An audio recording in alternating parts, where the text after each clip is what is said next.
My husband, your food is ready. There are 10 more soups in the kitchen, just in case you don't like this one. All you do in my house is tying wrapper up and down. Useless woman. I'm tired of you. You're so boring. Inside their comfortable apartment, Faith stood in the kitchen, with sweat on her forehead, stirring a hot pot of soup. Her wrapper was tied tightly around her waist. The kitchen was hot, but she kept cooking. Because Emmanuel, her husband, liked his food steaming hot and freshly prepared. The sound of a car horn came from outside. Immediately, her face brightened. My husband is back. She quickly washed her hands and rushed to the sitting room. But when she opened the door, her smile faded slowly. Before we continue the story, please like and subscribe to this channel and also comment where you're watching from. Now grab your popcorn and let's get back into the story. Well, Emmanuel wasn't alone. He came with a young lady. She was wearing a long, bone-straight hair, heavy eyelashes, tight jeans, and long, red nails. The girl looked around as if inspecting the house. Faith, this is Precious, my cousin. Faith forced a smile. Oh, welcome. But Precious barely looked at her. Emmanuel carried her small traveling bag into the house himself, while Faith stood by the door, confused but silent. She just graduated.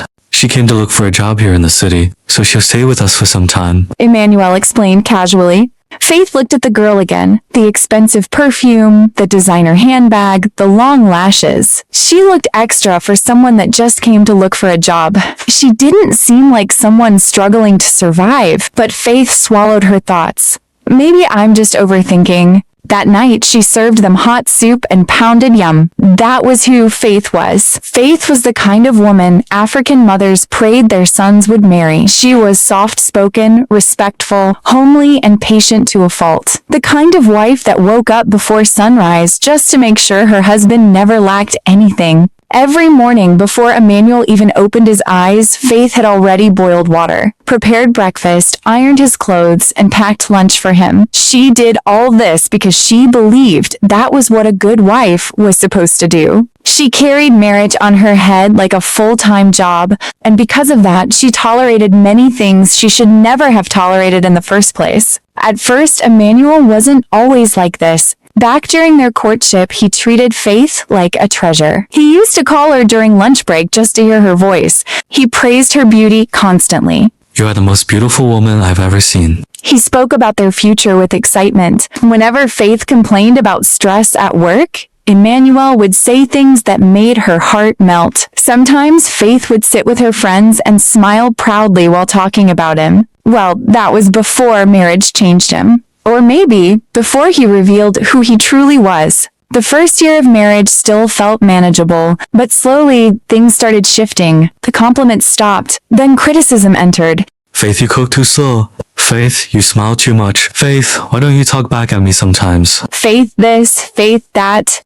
The complaints were too much. Still, Faith adjusted herself constantly, believing marriage required sacrifice. When Emmanuel even complained that her banking job was making her unavailable at home, she resigned immediately without giving it a second thought. That decision shocked everybody around her, especially her closest friend, Augustina. Faith still remembered that conversation clearly. Augustina strongly kicked against it, but she defended Emmanuel passionately that day and explained that her husband just wanted to relieve her of the stress, and besides, he makes enough money to take care of her.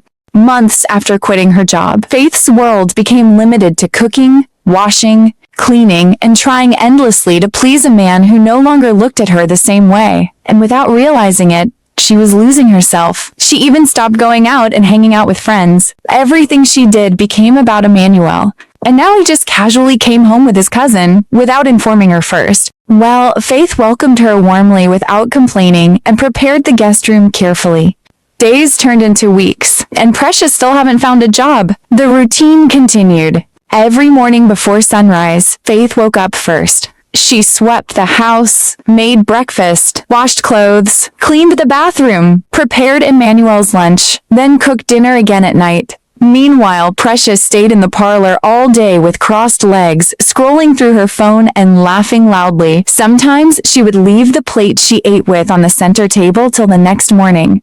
One evening, she spoke to Emmanuel calmly while folding his clothes. "Your cousin doesn't help at all in the house." Instead, She just keeps making my work harder. Emmanuel looked at her with a frown. Faith, she came here to hustle. She's not your house help, he said dismissively. Faith stared at him in disbelief. Hustle? But she doesn't go anywhere. She just stays at home, eating all the food in this house. But Emmanuel shunned her down and told Faith never to speak about his cousin like that again.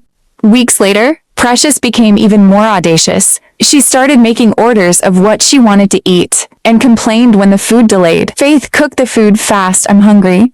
The painful part was Emmanuel's reaction whenever Faith complained. Instead of supporting his wife, he defended Precious constantly. The house became heavier for Faith. The workload increased. Sometimes she would still be washing plates and used pots close till midnight, while Precious relaxed comfortably in the sitting room, watching movies. Faith began feeling like a stranger inside her own home. Still, she remained, because many African women were raised to endure first. Faith feared shame more than suffering. What would people say if her marriage failed? So instead of confronting reality, she kept trying harder. Cooking more, cleaning more, praying more. Yes, she even fasted, hoping that the man she once fell in love with would one day come back to his senses. One afternoon, Augustina visited unexpectedly. The moment she saw Faith cleaning, her heart broke. So this is why you no longer have the time to hang out?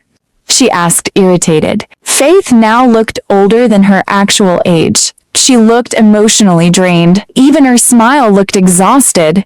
Augustina noticed how Faith did everything around the house nervously, trying to put things in order. Meanwhile, Precious sat comfortably in the sitting room without lifting a finger. The imbalance was obvious immediately, and deep inside, Augustina sensed something wasn't right. She warned Faith carefully that day, but once again, she defended her husband. She is just his cousin. A few days later, Augustina saw Emmanuel and Precious coming out together from a hotel. And guess what? They were not behaving like cousins. No. This was more than a cousin-to-cousin relationship. There was intimacy in their body language. At first, Augustina hoped she misunderstood, but with what she just saw, her instincts were definitely right. She called Faith immediately, but Faith refused to believe her. That night, however, doubt entered Faith's heart for the first time. Suddenly, she started noticing details she ignored before. The private smiles between Emmanuel and Precious, the unnecessary closeness, the way Emmanuel winked at Precious when she was not looking. Her mind became restless. Please, Lord, I hope it's not true, she prayed quietly in her mind. Then one morning, Faith was cleaning the bathroom as usual while Emmanuel prepared for work. Soon after Emmanuel left, Precious also dressed up beautifully and announced she was going out. Faith hurriedly followed them carefully, and what she discovered shattered her completely. Then everything started making sense at once. The emotional distance, the criticism, the neglect, the humiliation, the constant frustration. Emmanuel wanted her emotionally exhausted enough to leave on her own. Faith returned home before them and sat quietly for hours. Memories flooded her head painfully. The meals she cooked, the sacrifices, the prayers, the loyalty, the years she spent trying to become the perfect wife. Emmanuel and Precious returned together later that evening. She confronted them angrily, but there was no iota of shame or guilt. "Would you finally leave my house now?"